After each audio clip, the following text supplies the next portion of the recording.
Estos días estaba recordando las últimas horas, los últimos días con mi abuelo, el señor Jesús Londoño. Hace un año aproximadamente fueron los últimos días que pasamos con él. Estaba recordando las noches cuando nos turnábamos alguno de los primos, los tíos, para acompañarlo y cuidarlo en su enfermedad. Constantemente debíamos darle pastas para el dolor, ayudarlo a acomodarse. Y hay algo muy particular, por lo menos las noches que yo me quedé con él, y es que él pedía tinto como a las 3 de la mañana.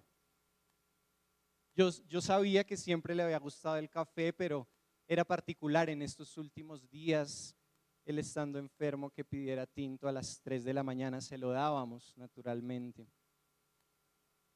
Si me preguntaran sobre alguien a quien haya visto crecer en su fe de una forma increíble en un corto tiempo, yo tendría que decir que fue él, mientras enfrentaba sus últimos días de vida y se preparaba para partir a su verdadero hogar. Horas antes de partir, una tarde, en su casa, ahí estaba seguramente mi mamá, mis tías, él me llamó, así como cuando me llamaba en las madrugadas y me decía: Andresito. Yo escuchaba esa voz y como si se tratara de una exhortación, de un encargo para mí, para la familia, para esta iglesia que es nuestra familia, me dijo algo que nunca voy a olvidar. Hasta hoy, después de un año, me retumban esas palabras en los oídos. Me dijo: siempre firmes con el Señor. Siempre firmes con el Señor. Quiero invitarlos a que, si estamos tomando nota, coloquemos a esta reflexión como título: siempre firmes con el Señor. Quiero invitarlos también a abrir sus Biblias en el Nuevo Testamento, en la carta a los Hebreos, capítulo 10. Hebreos capítulo 10, versículo 23. Yo tengo aquí la versión Nueva Biblia de las Américas. Tal vez usted tenga la Biblia de las Américas o la Reina Valera. Realmente son muy parecidas. Hay algunos cambios, algunas variaciones en el lenguaje. Hebreos 10, 23. ¿Estamos allí, hermanos? Dice la palabra de Dios en Hebreos 10, 23: mantengamos firme la profesión de nuestra esperanza sin vacilar, porque fiel es aquel que prometió. Oremos. Señor, gracias por tu palabra, porque tú nos hablas hoy a través de ella. Gracias por este tiempo que vamos a tener para reflexionar. Yo te suplico, Señor, que así como dice el autor de Hebreos, sea tu palabra, Señor, como una espada de dos filos que penetra hasta lo más profundo de nuestro corazón hoy y nos hace no solo reflexionar, sino también decidir con determinación en nuestra vida y en nuestro caminar cristiano, Señor. En el nombre de Jesús. Amén. Amén. Hermanos, estamos en el Nuevo Testamento, en la carta a los Hebreos. Varios comentaristas y teólogos comentan y hemos dicho tradicionalmente que esta es una carta general, pero también podemos encontrar discusión acerca de que puede ser una predicación escrita. Muchos comentaristas dicen, más bien Hebreos podría ser, en vez de una carta, una predicación escrita. ¿Y por qué hoy estamos reflexionando en este tiempo en la carta a los hebreos? Porque para mí, después de leerla completa esta semana, y los invito en sus casas a que lean toda esta carta completa a los hebreos, es como si el autor le estuviera diciendo a los destinatarios: hermanos, siempre firmes con el Señor, manténganse firmes con el Señor. Y este es el mensaje, hermanos, que yo también quiero dejarles hoy. La carta a los hebreos, claro, siempre de forma superficial tal vez hemos dicho, pues sí, es una carta del Nuevo Testamento y se llama carta a los hebreos. Pues muy sencillo, fue escrita a los hebreos, fue escrita a los judíos. Pues no, señores, sí y no. Claro, el título en español Hebreos nos podría dar una indicación de que es una carta escrita a los judíos del primer siglo, pero la palabra o la denominación de esta carta en el texto original, la palabra hebreos en el griego es peregrinos. La implicación que tiene este escrito es que fue redactado para los peregrinos, es decir, no solo para los judíos, sino para todos los que peregrinamos en esta tierra y esperamos un día llegar a casa y estar con el Señor. Amén. Es una carta dirigida al pueblo peregrino de Dios. Ese es el acercamiento en el original más preciso del título de esta carta. Acompáñenme ahí y vamos a estar recorriendo Hebreos al capítulo 13, versículo 14. Capítulo 13, el último capítulo de Hebreos. Capítulo 13, versículo 14. El autor de Hebreos le está diciendo a sus destinatarios en el capítulo 13, versículo 14, porque no tenemos aquí una ciudad permanente, sino que buscamos la que está por venir. ¿Sí dice algo parecido en sus Biblias, en esas versiones? Exacto. Esto no es solamente algo que esperan los judíos, la ciudad que está por venir, sino que la esperamos todos los hijos de Dios, ¿verdad? Así que este versículo es una de las indicaciones para saber que esta es una carta pertinente también para nosotros hoy y para nuestros hermanos en toda la historia. Es una carta escrita a cristianos maduros, hermanos. Es una de las cartas, es uno de los sermones, es uno de los libros del Nuevo Testamento que más cita el Antiguo. Y vamos a ver de forma general cómo usa el autor de Hebreos el Antiguo Testamento en su texto.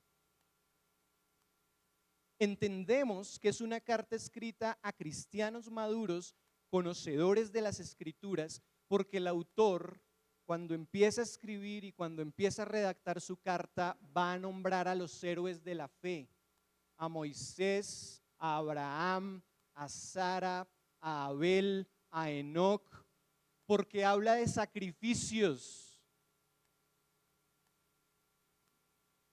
porque habla de la historia que nosotros encontramos en el Antiguo Testamento. Así que seguramente es una carta escrita a cristianos conocedores de las Escrituras y maduros, como nosotros, ¿verdad? ¿Somos cristianos conocedores de las Escrituras y maduros? Nos falta bastante, ¿cierto? Pero estamos en ese camino.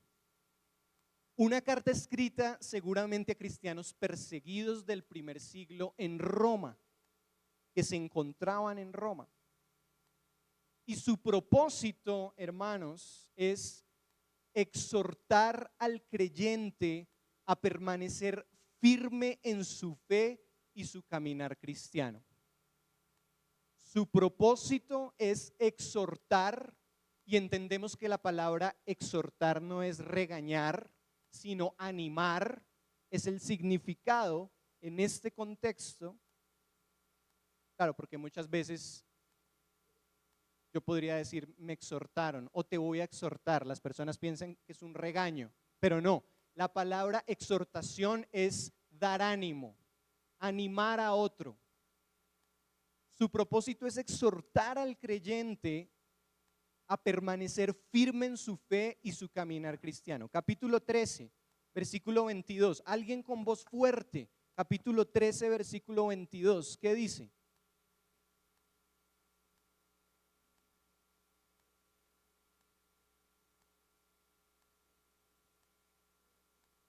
Gracias, Nancita. El autor está diciendo ya al final, en su despedida, yo les he escrito esta carta, les he escrito estas palabras para exhortarlos. Los animo a que resistan esa exhortación. Vamos al capítulo 1, Hebreos capítulo 1.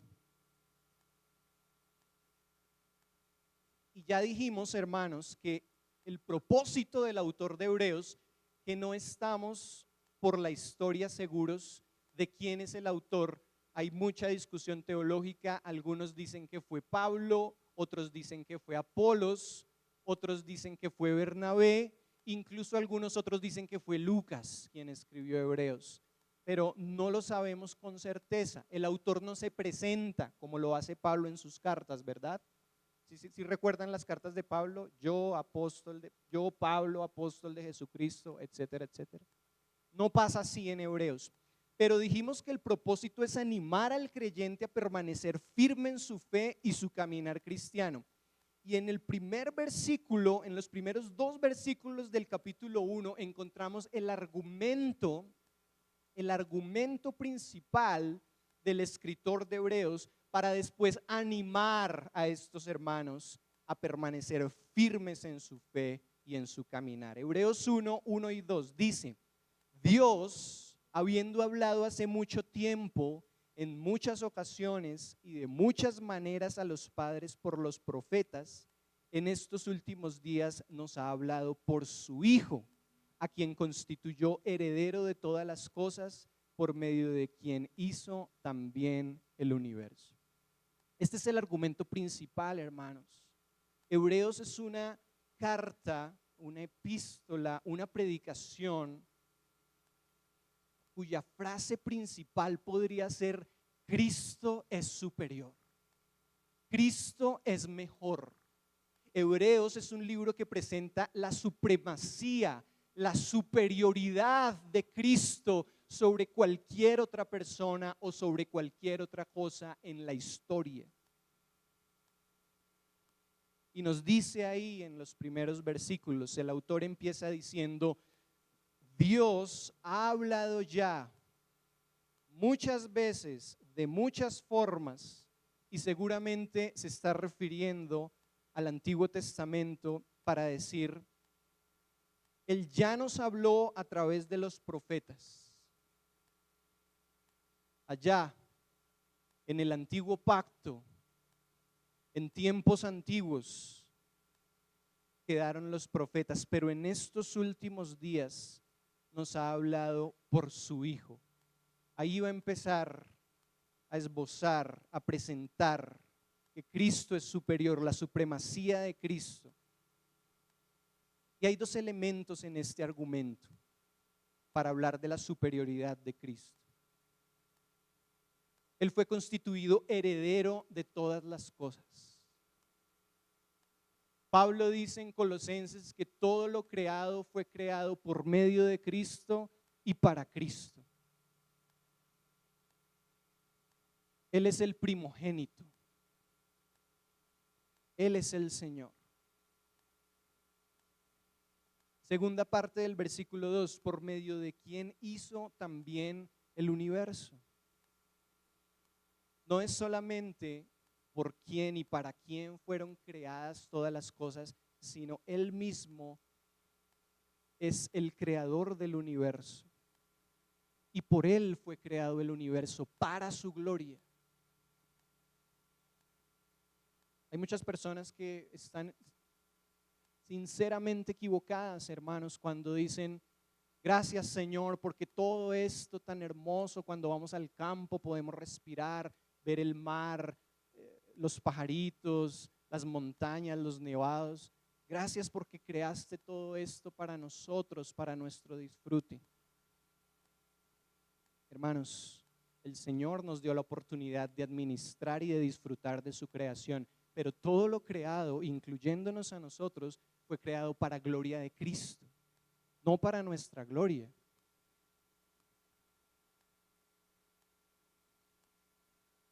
Así que en Hebreos encontramos que Cristo es superior. Y desde este punto el autor empieza a exponer y a hacer paralelos de Cristo con ciertas cosas y con ciertas personas. Entonces empieza a decir, Cristo es superior a los ángeles, porque los ángeles eran mensajeros. Traían, y esto lo encontramos en los evangelios, palabra de parte de Dios a las personas, pero en Cristo encontramos el más alto, el más grande mensajero de Dios. Entonces es superior a los ángeles. Después va a decir, Cristo es superior a Moisés, porque Moisés recibió en el Sinaí la ley de Dios, la presentó al pueblo. Moisés fue siervo en la casa de Dios. Eso lo vamos a encontrar en el capítulo 3. Pero Cristo ha sido constituido hijo en esa casa. Moisés recibió la ley de Dios, pero Cristo es la expresión misma, la expresión viva del cumplimiento de la ley de Dios. Más adelante vamos a encontrar que el autor dice, Cristo es superior a los sacerdotes del Antiguo Testamento, porque ellos se presentaban en el tabernáculo cada cierto tiempo para ofrecer un sacrificio por el pecado de ellos mismos y del pueblo. Pero Cristo se presentó en una cruz delante del Padre como sacrificio perfecto para el perdón de nuestros pecados. Un sacrificio único, perfecto y definitivo. No necesitamos más sacrificios. Su sacrificio por nuestros pecados es superior, único, perfecto y eterno. Vamos al capítulo 10, donde estamos hoy posicionados. Dice en el capítulo 10, desde el versículo 11, ciertamente todo sacerdote está de pie día tras día, ministrando y ofreciendo muchas veces los mismos sacrificios que nunca pueden quitar los pecados. Pero Cristo, habiendo ofrecido un solo sacrificio por los pecados para siempre, se sentó a la diestra de Dios. Versículo 13, esperando de ahí en adelante hasta que sus enemigos sean puestos por estrado de sus pies. Porque por una ofrenda Él ha hecho perfectos para siempre a los que son santificados. Amén. Y en este contexto del capítulo 10, hermanos, donde el autor está diciendo que la ley o los rituales de la ley podían cubrir el pecado, pero no podían quitar el pecado, se dice también que es por Cristo que nuestros pecados han sido quitados. Y encontramos tres exhortaciones en este capítulo 10. Hoy solamente vamos a hablar de una. Pero la primera exhortación del autor de Hebreos, después de haber hecho este comparativo entre Cristo y la ley, después de haber animado a sus destinatarios a entrar confiadamente al lugar santísimo por la sangre de Jesús, porque Él estableció un nuevo camino para nosotros, les da la primera exhortación en el versículo 22. Les dice, acerquémonos al Señor con fe y con un corazón sincero. Acerquémonos al Señor con corazón sincero, en plena certidumbre de fe, dice el 22, teniendo nuestro corazón purificado de mala conciencia y nuestro cuerpo lavado con agua pura. Pero hoy estamos enfocados en la segunda exhortación, en el versículo 23. Mantengamos firme la profesión de nuestra esperanza. Algunas versiones que ustedes tienen dice sin fluctuar. La que yo tengo dice sin vacilar, porque fiel es aquel que prometió. Hermanos, y este verbo mantengamos, mantener en el original hace referencia, en el texto original en griego, hace referencia a retener, a conservar, a abrazar con fuerza, como cuando no queremos soltar algo. Abrazar con fuerza lo que he creído, lo que he confesado, y es que Cristo es mi Señor. Esa es la primera exhortación en esta exhortación del 23 que yo les hago hoy. Abracemos con fuerza, retengamos, conservemos esta verdad. Cristo es mi Señor.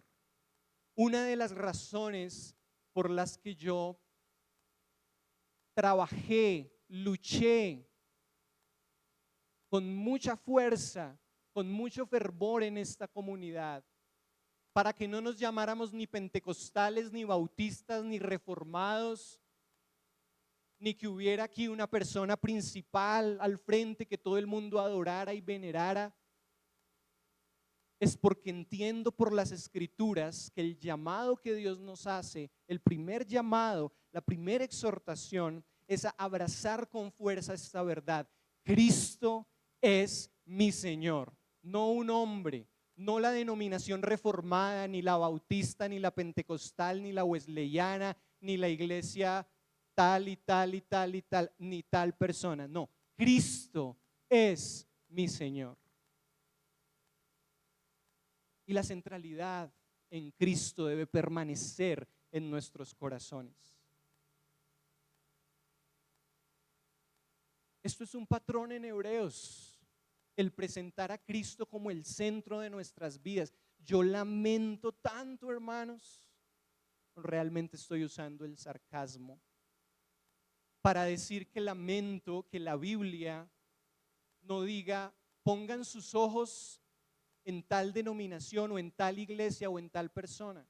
No, el autor de Hebreos dice puestos los ojos en Jesús, el autor y consumador de nuestra fe.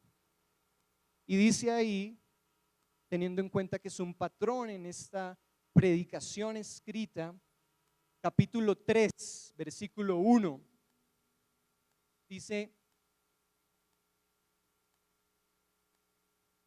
por tanto, hermanos santos, participantes del llamamiento celestial, ¿están ahí conmigo, hermanos? Consideren a quién, a Jesús, el apóstol y sumo sacerdote de nuestra fe.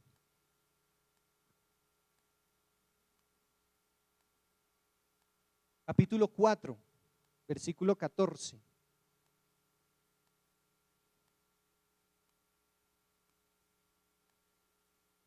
Teniendo pues un gran sumo sacerdote que trascendió los cielos. ¿Quién es, hermanos?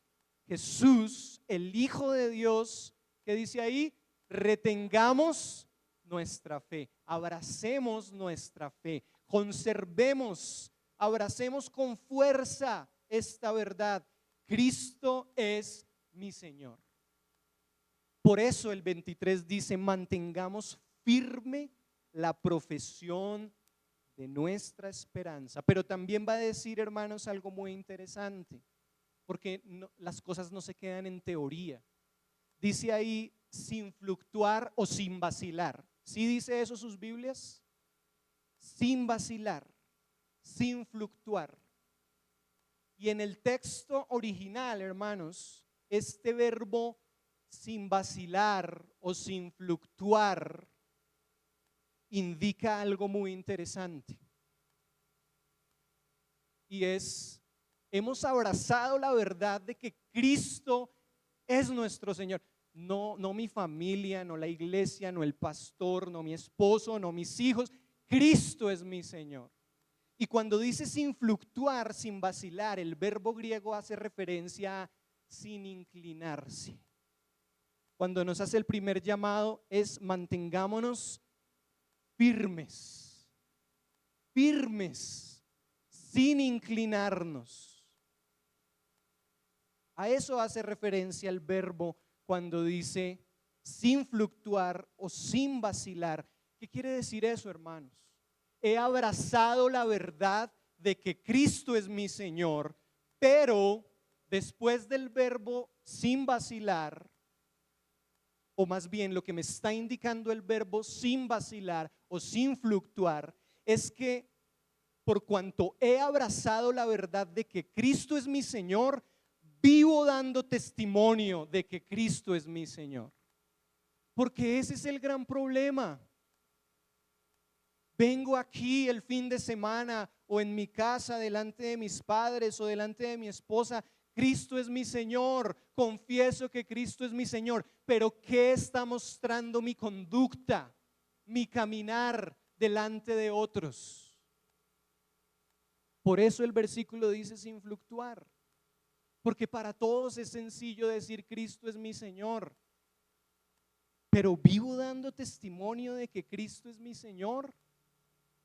Hermanos, si yo he abrazado esta verdad y la voy a retener, a conservar firmemente sin vacilar, yo tengo que ser un hombre, una mujer que habla siempre con la verdad, que ninguna palabra corrompida sale de su boca, que no se deleita en los placeres del mundo, que es un hombre o una mujer fiel en su matrimonio y que defiende el diseño original de la familia, que cría correctamente a sus hijos en la instrucción del Señor. Y eso no es algo sencillo. Por eso la mayoría de padres prefieren entregarles a sus hijos un celular para entretenerlos, porque no es sencillo sentarme con ellos a explicarles las verdades de las Escrituras, pero es una responsabilidad que Dios nos ha dado. Si yo abrazo esta verdad con firmeza, sin vacilar, es porque soy honesto en mi trabajo, porque no me cruzo un semáforo en rojo, porque no me cuelo en el Transmilenio, sino que pago mi transporte por mucho que haya subido este año. Porque anhelo ser alimentado por las Escrituras y no por la internet o por el WhatsApp o por lo que sea. Y es ahí cuando después el autor empieza a mostrarnos otras exhortaciones que son resultado de abrazar firmemente esta verdad de que Cristo es mi Señor. Cuando Cristo es mi Señor, el resultado en el versículo 24 es que yo puedo considerar a otros y no pensar solamente en mí. Consideremos cómo estimularnos unos a otros al amor y a las buenas obras. Consideremos cómo estimularnos unos a otros al amor y a las buenas obras. Hermanos, alguien que está pensando solamente en sí mismo, si yo estoy pensando en mí, en mi beneficio, en cómo crezco, en cómo gano plata, en mi salud, en mí, no soy un verdadero creyente. Yo no puedo decir que soy un verdadero creyente, así vengan los 45 domingos del año 2026 a la iglesia, si yo tengo algún rencor contra mi hermano de sangre. O si digo, no puedo perdonar a mi hijo, lo siento, no lo puedo perdonar, no soy un verdadero creyente. Si yo le digo a mi esposa que la amo, pero se la estoy jugando con otra mujer, no soy un verdadero creyente.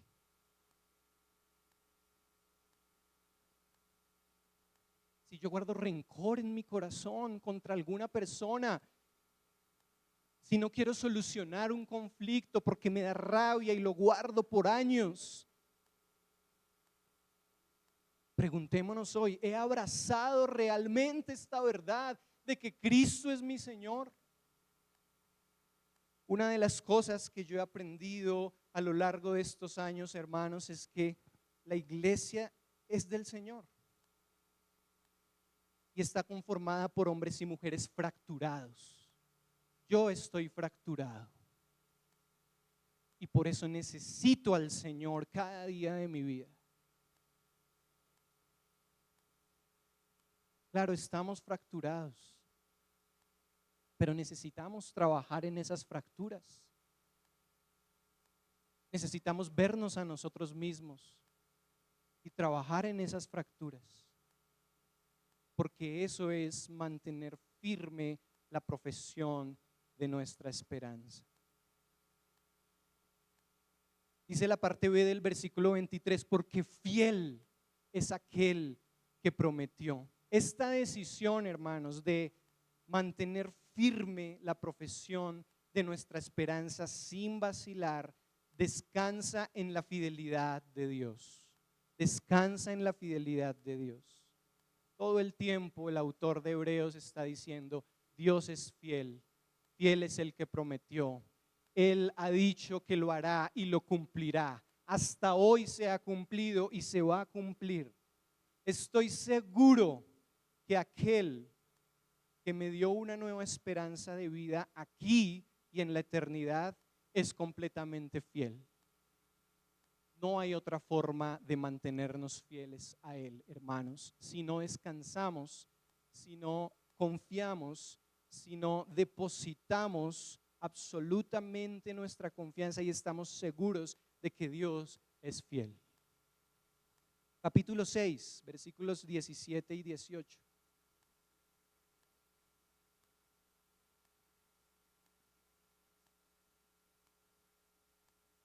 Dice, capítulo 6, 17 y 18, versículos 17 y 18.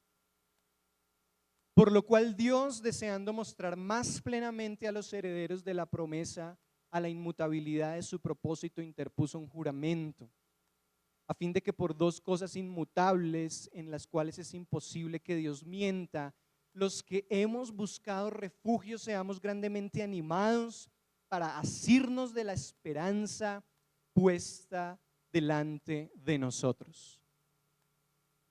Hermanos, el ser humano es mentiroso. Quedó demostrado desde el huerto de Edén, pero Dios no miente.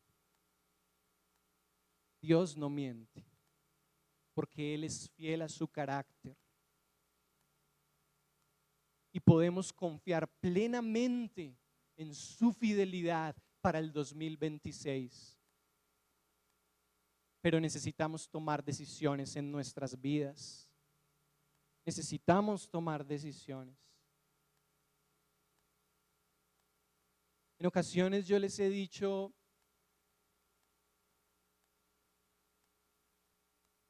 es válido muchas veces quejarnos delante del Señor por cómo nos sentimos, pero no nos quedemos ahí.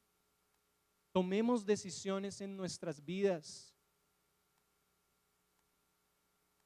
Toma la decisión de rehacer tu vida caminando con el Señor, de restaurar tu matrimonio, de perdonar a tus hijos, de solucionar ese conflicto con tus hermanos, si los hay. Porque te estás engañando a ti mismo. No esperes a que otros vengan a ti a servirte, a pedirte perdón. En este 2026, ve, ayuda a otros, sirve a otros, lava los pies de otros. Marcos capítulo 10. El Hijo del Hombre no vino para ser servido, sino para servir. Nosotros queremos que otros nos estén sirviendo todo el tiempo. Perdona a otros. Ama incondicionalmente. Hermanos, el amor de Dios tiene muchas facetas. Y una de esas es la misericordia. Si nosotros no somos capaces de tener misericordia con otros, con aquellos que están allá afuera, incluso con los más cercanos, ¿cómo vamos a querer que sea una realidad en nuestras vidas? Que Dios tenga misericordia de nosotros.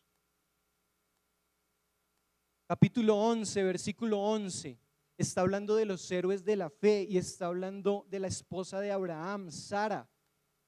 Dice, también por la fe Sara misma recibió fuerza para concebir, aún pasada ya la edad propicia, pues consideró fiel a aquel que lo había prometido. Cuando el autor de Hebreos expone los héroes de la fe, en todo el capítulo 11 yo encuentro un factor común, y es que todos ellos, a pesar de sus fracturas, a pesar de sus faltas, a pesar de sus pecados, siempre dijeron, estamos completamente seguros de la promesa. Dios no miente, Dios es fiel, Él lo hará. Para concluir en esta mañana, hermanos, mi exhortación, mi palabra de ánimo, mi llamado para ustedes en estos próximos días, en estos próximos meses, en estos próximos años, como decía Will esta mañana, cuando vemos que el mundo cada vez es más difícil, cada vez es más difícil. Nosotros todos los 31 de diciembre decimos, este año va a ser el año de la salud, de los viajes. Bueno, uno ve por ahí, ¿no? En los estados de WhatsApp. Este sí es el año, porque, bueno, entre otras cosas, cuidémonos, hermanos, porque el estoicismo cristiano el estoicismo ya está infiltrado en la iglesia. Ese mensaje de motivación personal, de superación, este es el año de la riqueza, este es el año de la salud, este es el año de la abundancia, este es el año en que voy a viajar por un crucero. Todo eso está bien, pero ese no es el evangelio. Claro, a todos nos gustaría tener salud, tener trabajo, tener abundancia y viajar en un crucero, pero puede ser que no. Cada vez las cosas son más difíciles. Llevamos 11 días de enero y cuántas cosas han pasado en el mundo y en nuestras vidas. Muchas. ¿Qué es lo que viene para estos próximos 355 días del año? No lo sabemos. Podríamos darnos todo el ánimo posible a través del estoicismo, yo soy fuerte, yo sí puedo, este es mi año, pero más bien la exhortación que yo les hago es depositemos nuestra confianza en el Señor y mantengámonos firmes, sin inclinarnos, firmes en el Señor. No nos inclinemos ante la forma de pensar y vivir del mundo. Más bien procuremos, y para esto se necesita diligencia, más bien procuremos que cada día la palabra del Señor renueve y moldee nuestra forma de pensar y vivir.